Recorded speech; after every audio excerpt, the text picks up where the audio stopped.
श्री भव बाधा हरौ राधा नागर सोय जातन की झाई परे श्याम हरिद्युति होय। नमस्कार दोस्तों, मैं शैलेश स्वागत करता हूं आपका आपके अपने YouTube चैनल परीक्षा रेस पर। दोस्तों, आज के इस वीडियो में हम देखेंगे यूपी टेट 2018 में पूछे हिंदी के 30 महत्वपूर्ण प्रश्नों को। आइए शुरू करते हैं आज के सेशन का पहला प्रश्न। आज का पहला प्रश्न है, प्राग ऐतिहासिक में उपसर्ग का प्रयोग हुआ है। प्राग ऐतिहासिक में कौन से उपसर्ग का प्रयोग हुआ है? दोस्तों, प्राग ऐतिहासिक में जो मूल शब्द है वो है ऐतिहासिक, और इसका जो उपसर्ग है वो है प्राग, और जो इसमें प्रत्यय लगा है वो है इक प्रत्यय।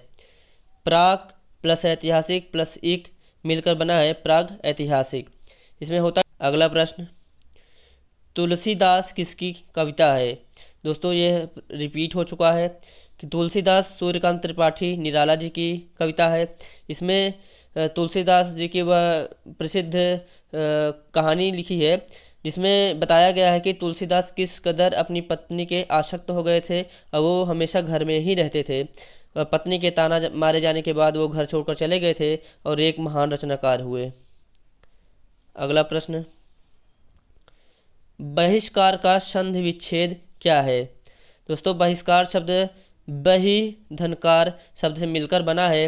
इसमें क्या होता है कि जब ई या फिर ऊ के बाद पहला अक्षर क ख या फिर प फ अगर आता है तो विसर्ग जो है श में बदल जाता है, तो हो जाता है बहि धनकार बराबर बहिष्कार। अगला प्रश्न, वैदेही वनवास किसकी रचना है? तो यह रचना है अयोध्या सिंह उपाध्याय हरियौश की। अगला प्रश्न, निम्न में से पुल्लिंग शब्द का चयन कीजिए। तो दोस्तों, इसमें पुल्लिंग है पहिया, बाकी पखावज, लिखावट और मझदार ये स्त्रीलिंग है। अगला प्रश्न,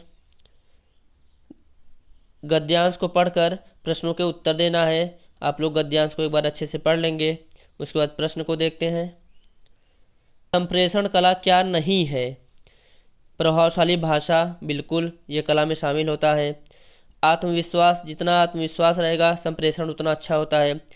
विचारों और भावनाओं को व्यक्त करना, संप्रेषण में व्यक्ति अपने विचारों को और भावनाओं को व्यक्त करता है, जबकि अलंकरण यह संप्रेषण कला का हिस्सा नहीं है।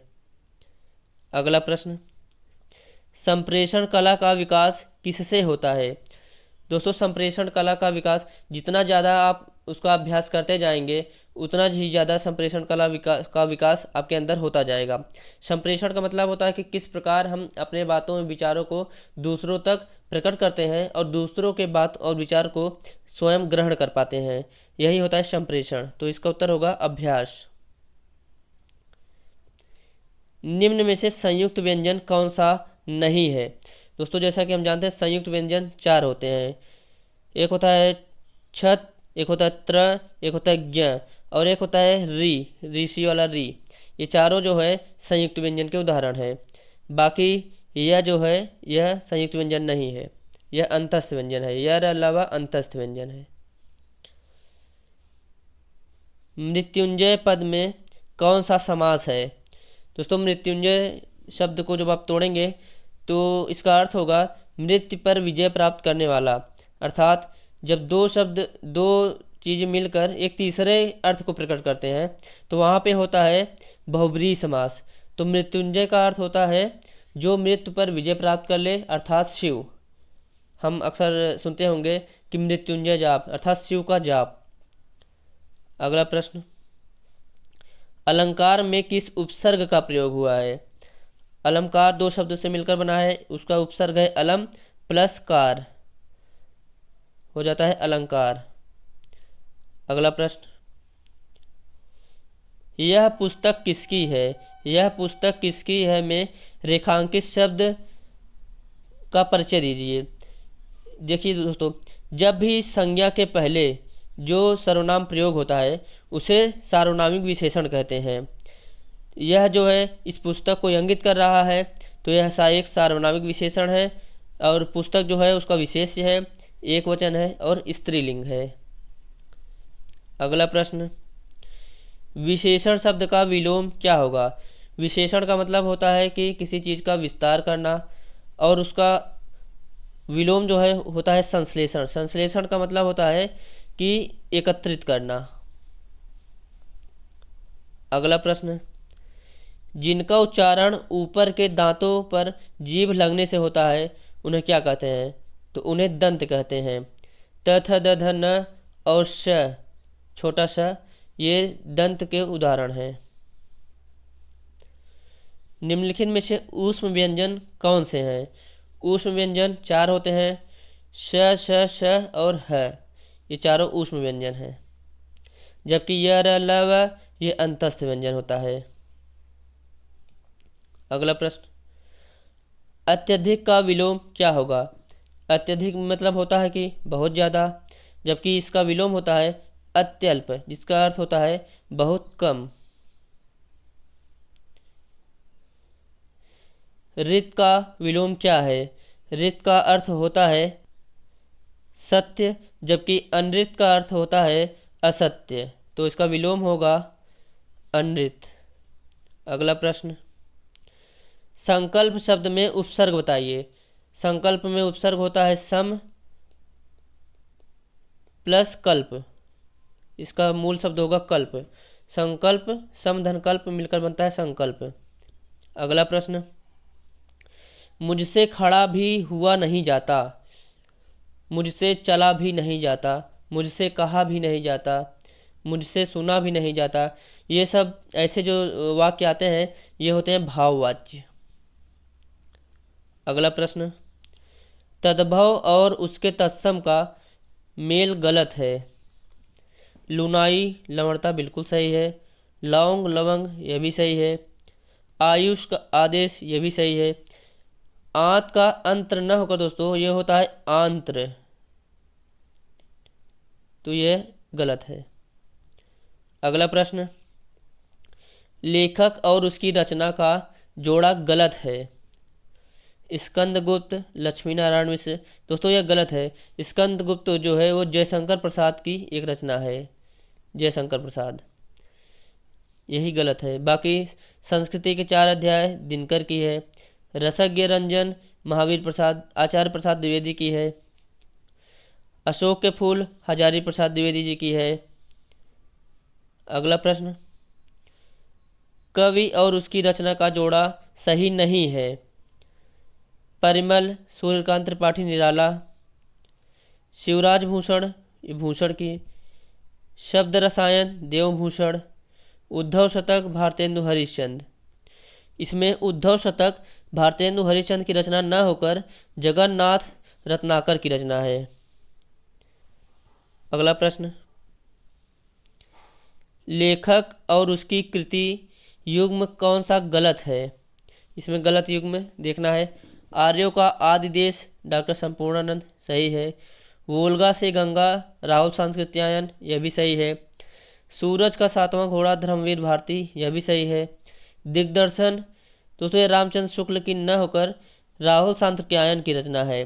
राहुल सांस्कृत्यायन इसमें जो भारत ब्रह्मांड है उसका वर्णन किए हैं।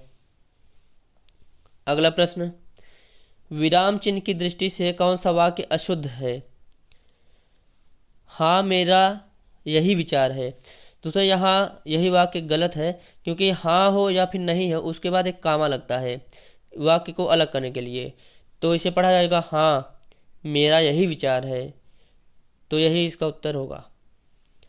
अगला प्रश्न, कौन सा शब्द भिन्न अर्थ और प्रकृति का है?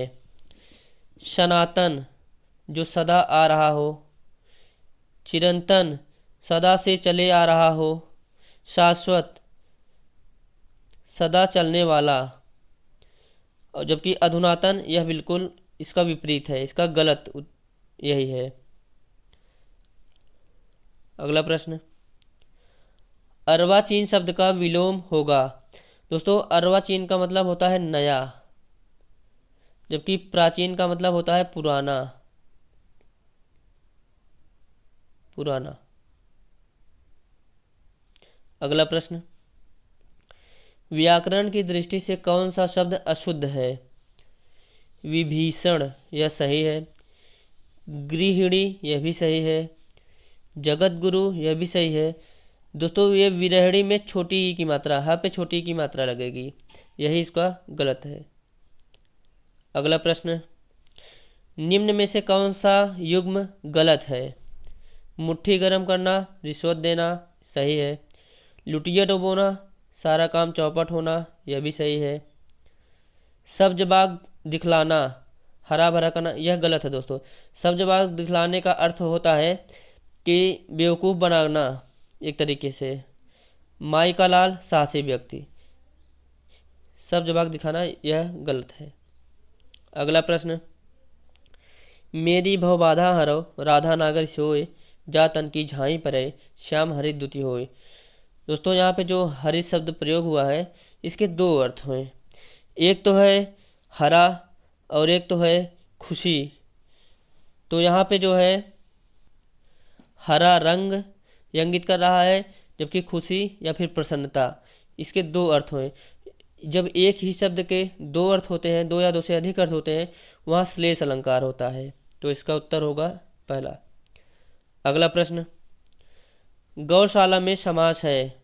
गौशाला, गौशाला को जब आप विच्छेद करेंगे तो होगा गायों के लिए शाला। यहाँ पे होगा तत्पुरुष समास। संप्रदान तत्पुरुष, संप्रदान में होता है के लिए, फिर गायों के लिए शाला अर्थात गौशाला। अगला प्रश्न, देशभक्ति में कौन सा समास है? यह भी ठीक उसी तरीके से है। देशभक्ति को जब आप विच्छेद करेंगे होगा देश के लिए भक्ति, देश के लिए भक्ति। तो यहाँ पे भी होगा संप्रदान तत्पुरुष। तो दोस्तों इसी के साथ आज का हमारा 30 प्रश्नों का हिंदी का ये सेशन समाप्त होता है। तो वीडियो कैसा लगा आप कमेंट करके ज़रूर बताइएगा। वीडियो अच्छा लगा तो चैनल को लाइक करें, सब्सक्राइब करें और बेल आइकन ज़रूर दबाएं ताकि हमारी अगली वीडियो अपलोड हो उसका नोटिफिकेशन आपको ज़रूर मिले। अपनी तैयारी को बनाए रखिए। मिलते हैं अगले वीडियो में, तब तक के लिए धन्यवाद, नमस्कार।